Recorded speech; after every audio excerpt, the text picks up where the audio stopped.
To contribute to the discussion about intersectionality, I want to bring an example from Mexico. In 2001, an indigenous woman gave a speech in the Congress.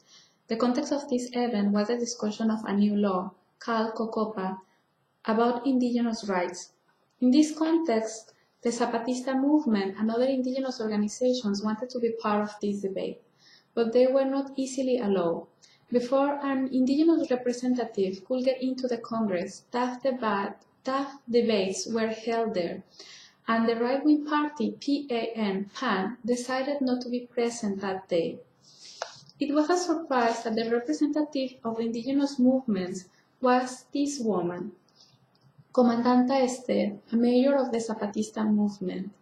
But Esther didn't limit herself to talk about the problems that they face as indigenous people, for example, extreme poverty, discrimination, lack of basic services and employment, and imprisonment and killings of those who organize themselves to fight for their rights.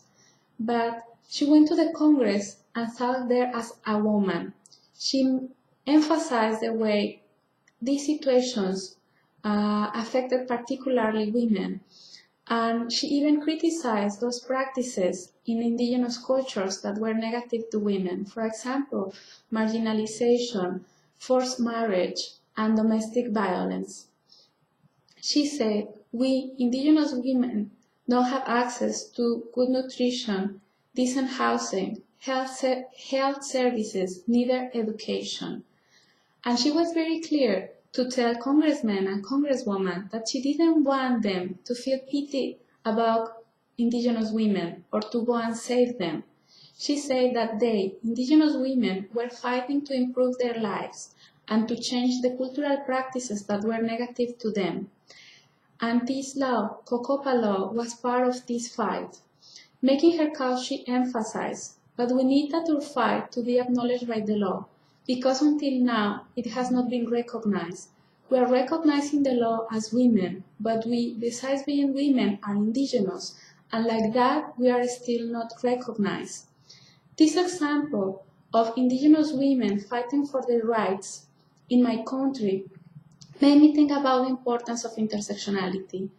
I think that if we do research from a range of disciplines like anthropology, history, public policy, etc., we need to consider that gender never operates alone, that we need to check for the way in which gender intersects with other categories of oppressions, for example, class, race, ethnicity, or sexuality.